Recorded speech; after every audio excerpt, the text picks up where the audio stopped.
Hello मेरे प्यारे दोस्तों, कैसे आप सब? आशा करता हूँ सब लोग अच्छे होंगे। स्वागत है आपका एक बार फिर से आपके अपने प्यारे से यूट्यूब चैनल अभी सुपर स्टडी पर।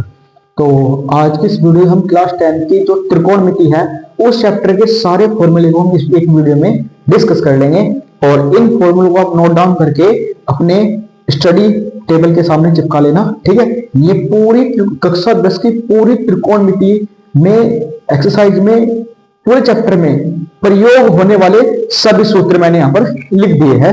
आपको मैं इनको समझा दूंगा विद और ट्रिक के साथ में आपको कैसे याद करने हैं, ठीक है। सबसे पहले हमें याद करना है त्रिकोणमिति के अनुपात, ठीक है।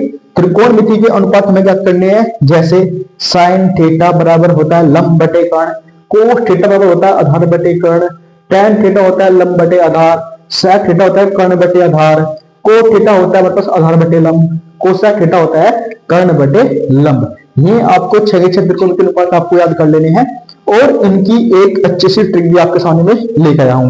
ट्रिक हमारे पास है लाला आम लाया कच्चे कच्चे आम, ठीक है। क्या कहेंगे? लाला आम लाया कच्चे कच्चे आम। इस ट्रिक की सहायता से भी आप यहाँ पर याद कर सकते हो। यहाँ पर L का अर्थ होता है लंब, A का अर्थ होता है आधार, K का अर्थ होता है कर्ण। अगर बात करूं तो पहले हमारे पास यहाँ पर साइन थीटा, उसके बाद हमारे पास कोस थीटा, उसके बाद हमारे पास यहाँ पर रहेगा tan थीटा, ठीक है। देखिए साइन होता है लंब बटे कर्ण, हाँ जी लंब बटे कर्ण ही है। कोस होता है आधार बटे कर्ण, हाँ जी आधार बटे कर्ण ही होता है। tan होता है लंब बटे आधार, हाँ जी लंब बटे आधार ही होता है। उसके बाद हम फिर इधर से पढ़ेंगे, है ना। देखो यहाँ आप ऐसे भी कह सकते हो, देखिए tan का उल्टा होता है, इनके tan का व्युत्क्रम होता है कोट। कौन होता है? व्युत्क्रम होता है कोट। तो हम पढ़ेंगे यहाँ पर कोट थीटा, तो कोट होगा आधार बटे लंब, ठीक है। तो इस ट्रिक के माध्यम से भी आप इन सबको याद रख सकते हो, ठीक है। उसके बाद हम चलते हैं, एक हमारे पास एक महत्वपूर्ण थ्योरम इस चैप्टर के अंदर बहुत ज्यादा प्रयोग होती है, पाइथागोरस प्रमेय, ठीक है।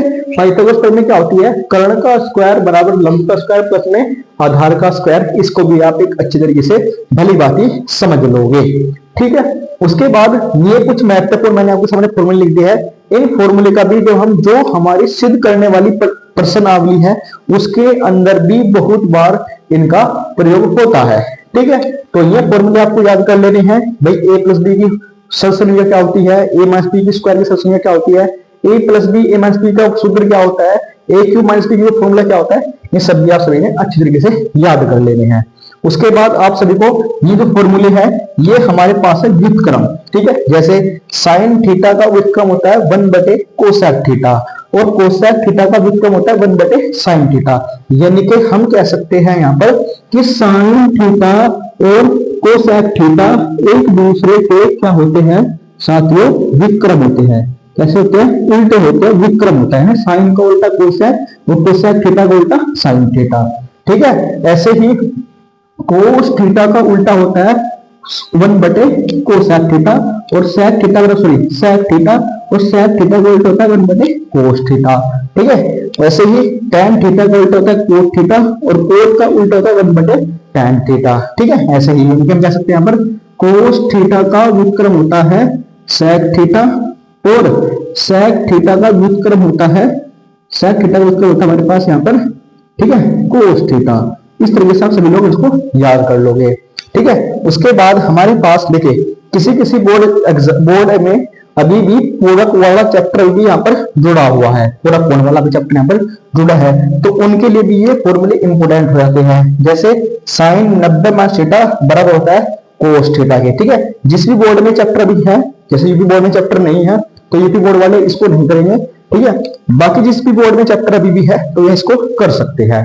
उसके बाद हमारे पास एक महत्वपूर्ण सूत्र आते हैं त्रिकोणमिति की सर्वसमीकाएं, ठीक है। इनको भी आप अच्छी तरीके से याद कर लोगे। जैसे पहली सर्वसमीका हमारे पास क्या होती है? पहली सर्वसमीका हमारे पास यहाँ पर है sine square theta plus cos square theta बराबर 1। जो हमारे पास त्रिकोणमिति की पहली सर्वसमीका है वो हमारे पास कहती है कि sine square theta plus cos square theta बराबर क्या होता है? 1 होता है। उसके बाद हम इस सर्वसमीका की सहायता से दो सर्वसमीका और बना सकते हैं। जैसे अगर मैं इस कोस स्क्वायर को उधर भेज दूंगा तो ये हमारे पास कोस स्क्वायर प्लस कर इधर आकर क्या हो जाएगा? माइनस का हो जाएगा। हम कह सकते हैं यहाँ पर 1 माइनस कोस स्क्वायर थीटा बराबर होता है साइन स्क्वायर थीटा के। उसके बाद यदि मैं अब कोस स्क्वायर को इस साइड रखूं, इधर मैं साइन स्क्वायर को भेज दूं, तो हम कह सकते हैं यहां पर 1 माइनस साइन स्क्वायर थीटा बराबर होता है कोस स्क्वायर थीटा के। आई होप आप सभी लोग यहाँ तक समझ चुके होंगे। ये हमारे पास त्रिकोणमिति की पहली सूत्र से हमें दो सूत्र हमें और बना लिए है। उसके बाद हमारे पास दूसरी सूत्र होती है 1 प्लस tan स्क्वायर थीटा बराबर होता है साइन स्क्वायर थीटा के, है ना। दूसरी सूत्र हमारे पास क्या होती है कि 1 प्लस tan स्क्वायर थीटा बराबर होता है साइन स्क्वायर थीटा के। अब इसके माध्यम से भी हम एक समीकरण हो सकते हैं अगर मैं इस tan को इस साइड में भेज दूंगा, ठीक है। तो कह सकते हैं कि sine square theta minus tan square theta के बराबर होता है ना। Sine square theta minus tan square theta किसके बराबर होता है, 1 के बराबर होता है। उसके बाद नंबर 3 हमारे पास क्या आती है 1 प्लस कोट स्क्वायर थीटा बराबर होता है कोसाइन स्क्वायर थीटा के। अगर मैं इस कोट स्क्वायर को इधर भेज दूंगा तो इससे मेरी एक समीकरण और तैयार होगी। समीकरण मेरे पास तैयार होगी कि cosine square theta minus cot square theta बराबर क्या होगा, यहाँ पर 1 हो जाएगा। तो आशा करता हूं कि आप सभी लोगों को ये सूत्र अच्छी तरीके से समझ आ गए होंगे, ठीक है।